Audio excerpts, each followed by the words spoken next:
What is going on? I'm back from the range and get this camera up here.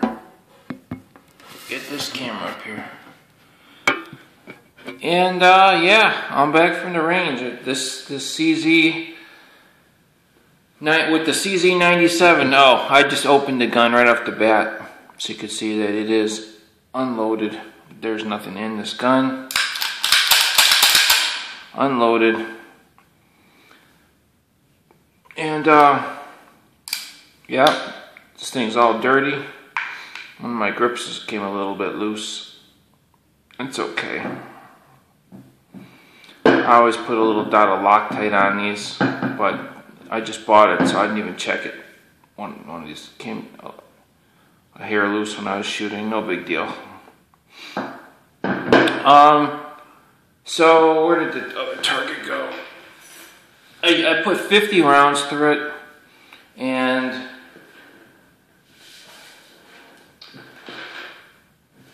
these are the first rounds I shot.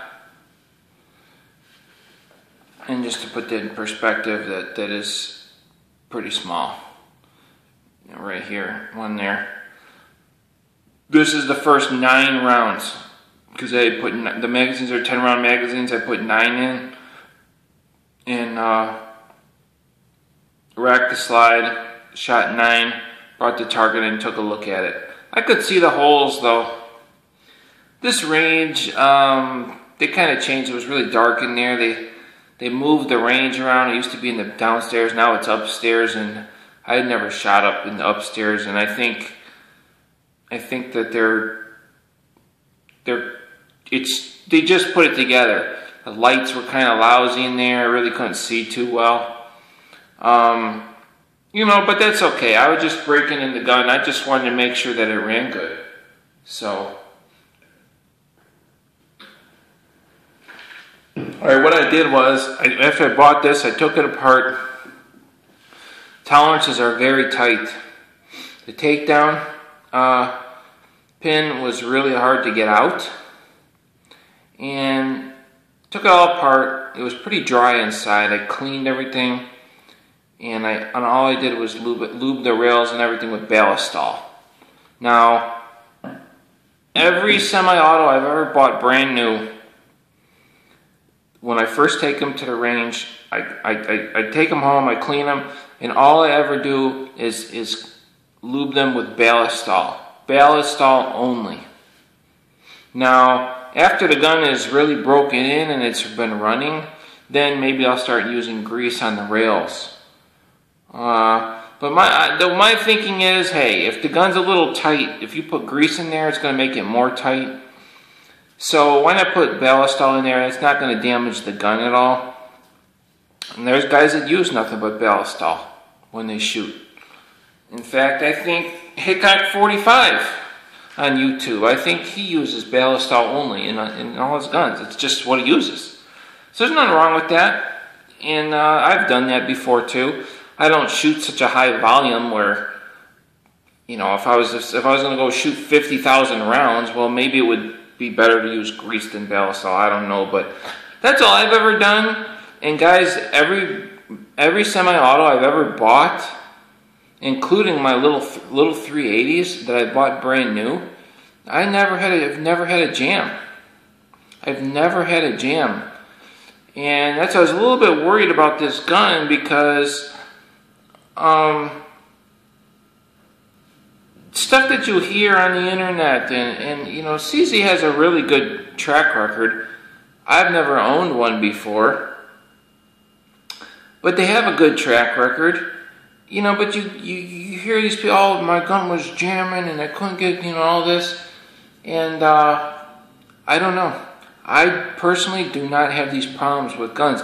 This gun ran absolutely flawless. The trigger was great. And remember, everything was lubed. All back, you know, back in here where this breaks. It's, you know, it got Ballistol on it and everything. And the trigger was very nice. In double action and single action, I put 50 rounds through. Oh, here's the next 41 rounds, a hole. Couple over here, I don't know what those are from. It was pretty noisy in there, and like I said, the lights are kind of lousy, and I was getting slightly irritated. Just slightly. I've been there before, and there's nobody there, and it's very relaxing. But there was a bunch of other people shooting, so, you know, but hey, that's a fist right there, a couple here. I can definitely do better. I've put just a solid hole, especially with 45. But hey, for a break-in, the gun ran great. I mean, I'm definitely pretty happy with that. I mean, everybody else was there. Their targets didn't look like this. They got rounds everywhere. So, and I have not shot a semi-auto pistol in years. It's over. Well, I gotta watch what I say. I think it's about 3 years. All I've been shooting is revolvers. That's it. So I don't know. It's not really a big deal. I mean, I could shoot anything, but it's kind of nice. It's kind of shooting this gun. This is going to sound strange, but it reminded me of shooting my Beretta 84 because the configuration is the same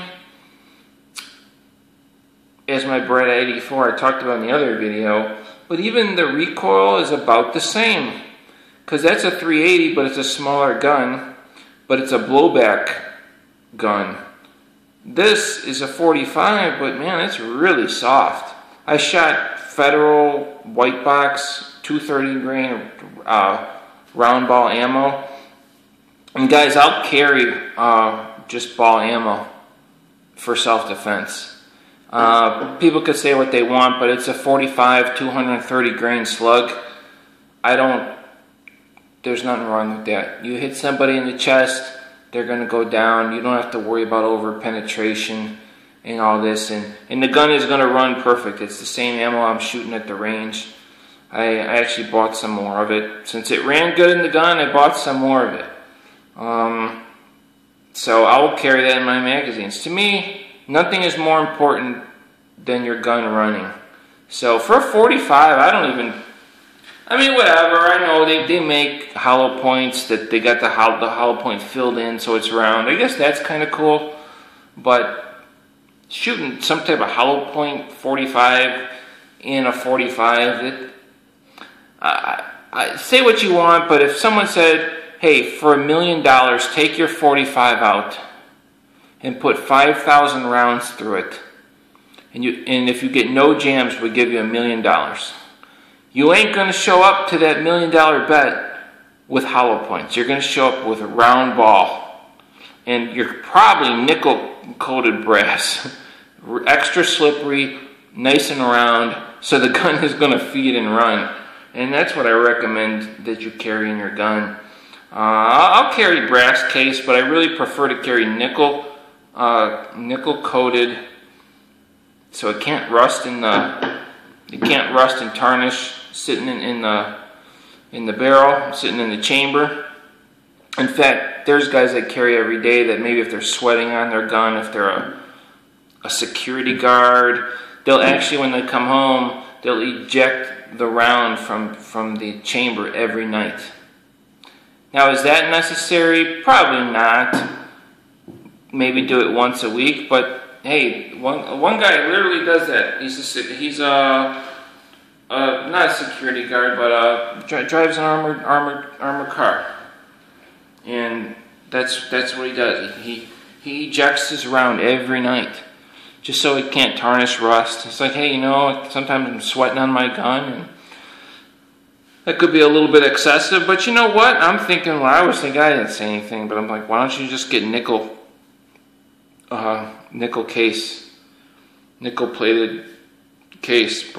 plated brass, you know, or even aluminum, and it's not going to rust. But you know, hey, it's cool, whatever, no big deal. I ran both magazines. I thought about just bringing one and just using that one, and then using this one, and then after a couple years, then I got another brand new one.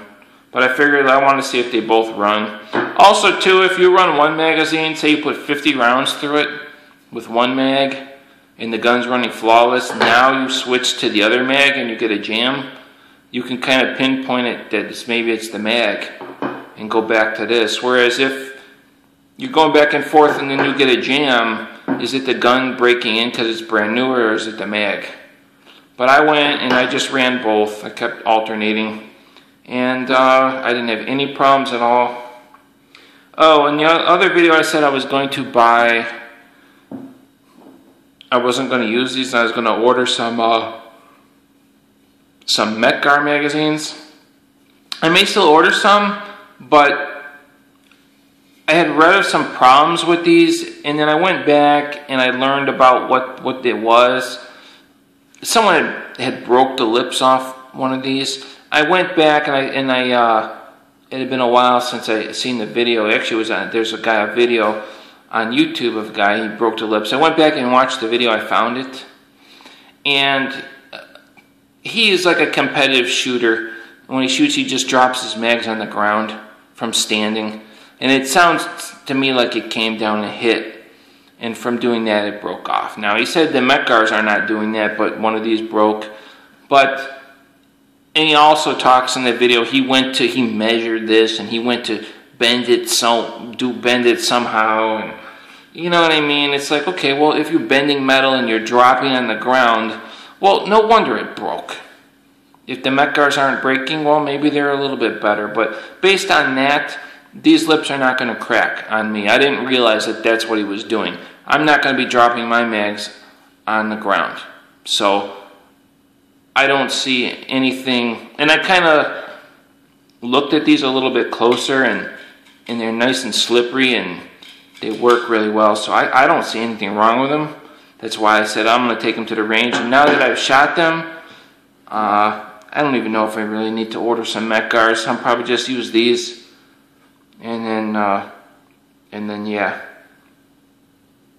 because they're working great. So why, if it ain't broke, why fix it? You know. So that's it, man. The gun runs flawless. It shoots great. The double action trigger is nice. The single action trigger, there's quite a bit of take up. You can feel the take up. The hammer actually moves back more when it's cocked in single action. It actually moves back more and then breaks. So you could feel that creep, but it's perfectly smooth, and you can really tell when it's going to break. And the gun was a real nice shooter. Like I said, it was really dark in the range.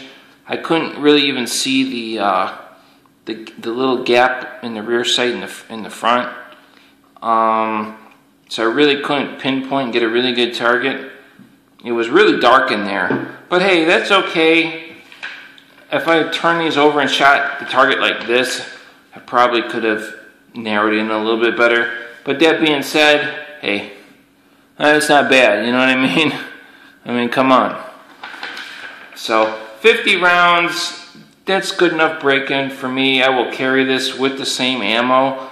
And, you know, I mean, I didn't see any flaws at all. I don't see any reason why this gun would jam.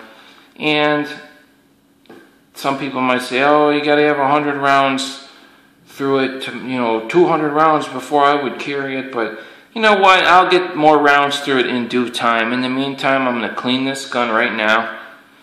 And I'm going to use it as a carry gun, and so in shoulder holster, because it is awesome. And I am so happy right now, because I was like, you watch, Murphy's Law. I like this gun so much, and you watch, it's not going to run right. But it was the exact opposite. Just beautiful, beautiful. And I'm just really stoked on this. The heck? Alright guys, I will see you later. CZ-97, man, it's just sick, dude. It's awesome. It looks cool, all dirty too. I really do like this finish, man. It's really kind of nasty looking. Just all right, I'll see you guys later.